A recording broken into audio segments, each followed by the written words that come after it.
Perkenalkan, namaku Susi. Saat ini berusia 26 tahun.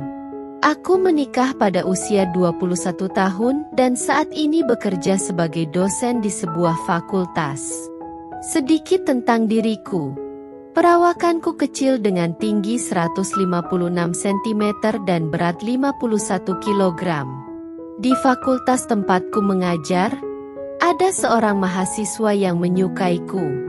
Dia sering memberiku perhatian lebih, mulai dari memuji hingga memberikan hadiah. Lama-kelamaan, aku pun merasakan sesuatu yang berbeda. Ketika dia tidak ada untuk menyapa atau memujiku, hari kerjaku terasa kurang lengkap, seperti ada yang hilang, layaknya seseorang yang sedang berpacaran. Jika dia pergi berlibur bersama keluarganya, dia selalu membawakanku oleh-oleh yang tidak pernah kutolak. Mahasiswa itu bernama Samsul. Awalnya, kami hanya saling berkirim SMS dan sesekali dia meneleponku meski aku sedang di rumah. Suamiku sering bepergian keluar kota selama beberapa hari, sehingga aku lama-lama merasa terpengaruh oleh perhatian berlebih dari Samsul. Saat menelepon, Samsul sering memanggilku dengan sebutan sayang. Setiap hari kami bertemu di fakultas, dan semakin lama aku semakin memiliki perasaan khusus padanya. Bahkan, ketika bersama suamiku, aku sering membayangkan Samsul. Suatu malam, sebuah SMS dari Samsul mengubah hidupku. "Sayang, kalau aku mau bersamamu, boleh tidak?" Demikian bunyi SMS itu. Saat itu, suamiku sedang keluar kota, jadi aku hanya bersama putriku di rumah. Aku tidak langsung menjawab SMS itu, hanya berdiri di depan cermin, menyingkirkan pakaian yang menutupi tubuhku, bertanya pada diriku sendiri apakah ini yang diinginkan Samsul.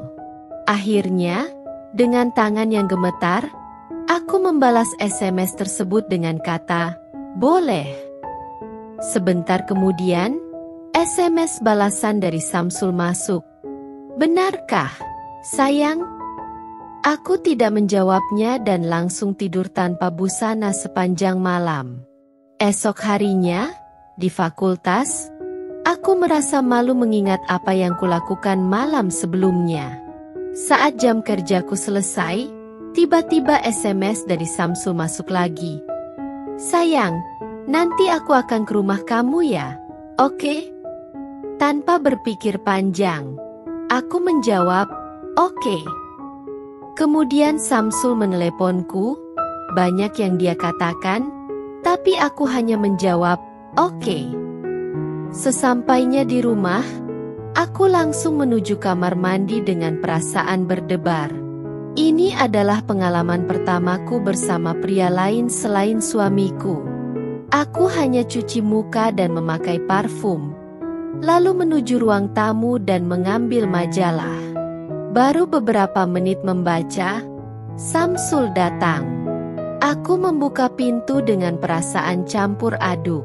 Samsul duduk di depanku, sementara aku berpura-pura membaca majalah. Suasana sangat hening. Samsul tidak berkata apa-apa, hanya menatapku. Akhirnya, dia bertanya, "Kamu yakin dengan rencana kita ini, sayang?" Aku segera meletakkan majalah dan berjalan ke arahnya, berkata dengan perasaan berdebar, "Iya, aku sudah siap."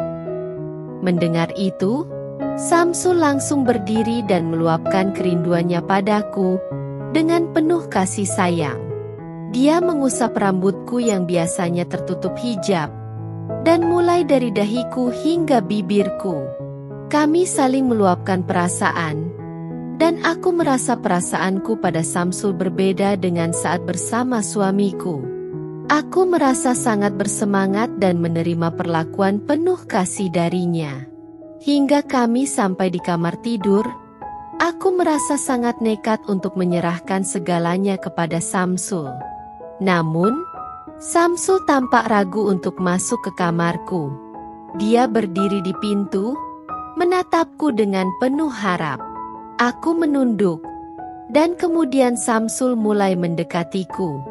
Aku menariknya, dan tanpa aba-aba kami berdua saling melepaskan perasaan. Jujur saja, apa yang kurasakan saat itu jauh berbeda dengan saat bersama suamiku.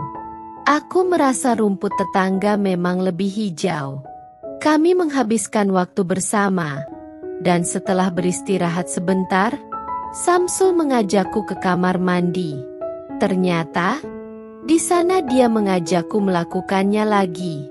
Aku merasa seperti pengantin baru yang tengah berbulan madu. Maafkan aku, suamiku. Aku terpaksa menuruti kemauan seorang mahasiswa yang sangat menyayangiku. Setelah kejadian itu, aku bukannya sadar dan menghentikan hubunganku dengan Samsul, tetapi malah semakin mencintainya. Kesempatan untuk bertemu selalu ada karena suamiku sering keluar kota. Aku merasa bahagia setiap bersama Samsul. Demikianlah pengalaman yang bisa aku bagikan. Intinya, jika sudah memiliki pasangan, jangan mencoba jatuh cinta lagi. Semoga teman-teman terhibur. Jangan lupa like dan subscribe channel ini. Terima kasih.